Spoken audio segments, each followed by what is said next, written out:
They called her the Sovereign of Glass, not because her skin was fragile, but because it shimmered with the impossible clarity of fluids and light, as if a universe had been folded thin and stretched over a throne. The bridge of the Arkship Meridian smelled of ozone and warm metal. The crew had learned to give the Sovereign distance. Protocols were embroidered into their training like prayer. Never touch royalty. Never match her eyes directly. And never, under any circumstances, assume you know what she wants. I had never been a man who followed protocol for very long. You think you can just smile your way through imperial edicts, Captain? Lieutenant Hara asked as we approached the observation bay. Her face was tight with ceremonial fear, the way most people looked when they passed a living relic being fed to a star. I grinned at her because the other option, looking solemn, felt like admitting defeat. Someone has to make the Sovereign laugh, Hara. It might be a new diplomatic strategy. Hara snorted. Or a new way to get us executed. The throne room was a cathedral of light. The Sovereign sat upon a dais that seemed carved from moonlight. Her attendants were tall, robed in living fiber that whispered when they moved. Her hands, if one could call them that, were a lattice of fingers and bioluminescent tendrils, folded like a map. When she turned toward us, the light in the chamber bent. Conversation halted mid-breath across 100 tongues. Her voice arrived like a bell through helium, a sound that felt like it belonged in great depths. Human, you have entered the Crescent of Sovereignty uninvited. Explain. Captain Ryland of the Meridian, I said, stepping forward. My boots echoed. We come with an offer of trade and repair services for your orbiting infrastructures. A ripple passed through her attendants. The Sovereign's head tilted. Her eyes, pools of shifting nebulae, narrowed. Your species touches everything. It is in your nature. We forbade touching the crownstones centuries ago. We're not here for crownstones, I said. We just want to fix your comm relays before the storm fronts hit. It was the truth, and the worst kind of truth. Necessary, practical, boring. She laughed then, a sound like ice ungluing. Practicality is a kind of charm. Rare in you. An attendant drifted forward, branches of translucent feathers unfurling. He placed a sphere of mercury-like metal on the dais. It unfurled into a map. Little stars blinked where the Meridian's routes brushed sovereignty space. The Sovereign reached. For a breath, her tendrils hovered above the mercury, and somewhere in the room an entire network of court musicians forgot how to play. You have a reputation, she said softly, more to the room than to me. You have touched emblems and artifacts that have not been touched since the unmooring. Happen to like wrestling with the impossible, I said. My smile felt steadier now. There was a tilt to her attention, a curiosity stretching like a string between us. It was dangerous to feel curiosity aimed at you from the Sovereign. It was a particular kind of spotlight that always burned. A junior emissary, one of ours, whispered a prayer under his breath. The Sovereign turned her cloud eyes directly to me, and the room forgot to breathe. You have a mark on your left hand, she observed. A scar line. It is from the cinder fields. I caught Hera's glance. She had not told her. She did not have to. We all carry our maps, I said. Then she stood. Not the slow ceremonial stand, but a fluid predatory movement that made the air shiver. The Sovereign drifted closer, attendants flaring like mantises around her, and when she reached the dais, she stopped an arm's length from me.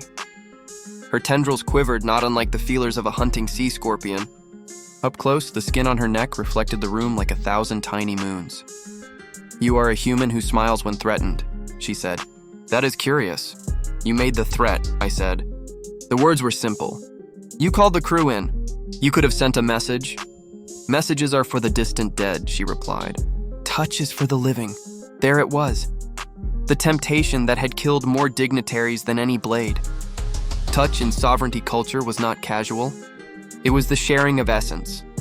To touch a sovereign was to exchange a part of yourself, memory, shame, brightness. There were legends of diplomats who touched and came back with song in their bones or with laughter like a wound. You will not touch me, she said. Her voice hardened. It is law of the Crescent. I know the law, I told her. I also know how to break it.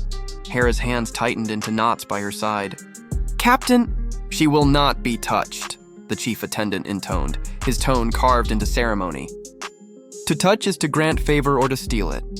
Either outcome is perilous. I stepped closer anyway. The Sovereign's nostrils, if they were nostrils, flared. For a monstrous instant, it looked as if she might command the attendants to seize me. The room hummed with potential conflict. But then she did something none of us expected. She laughed. "You smile at danger like a moth to flame," she mused. And it was not a mocking laugh. It was a laugh seasoned with a kind of indulgence. "Very well, touch me. If you survive, I will consider your repair treaty." Her attendant stiffened. The law could be bent, but the sovereign bending it was like a storm deciding to be a breeze. It meant consequences we could not predict. Still, the prize dangled, the sovereign's tacit acceptance. I raised my left hand. The floor vibrated with the soft violin of lungs. My palm hovered. Her skin released a faint scent like rain on copper. When my fingers met her tendrils, the world blinked. It was not pain. It was not pleasure that could be named. It was a bloom of something vast and old. A cascade of images, the lineages of her court, the hum of star threads, a child tucked within glass and stars, a planet that had sung itself into being. For a heartbeat, I felt the memory of her people's births as if they had been mine. There were sorrowful things too. The unmooring, the loss of moons, the betrayals of a long diplomacy that had left the sovereignty wary. I felt them like a wind lifting the hair on the back of my neck. My palm tingled. Instinct had taught me not to flinch. I did not.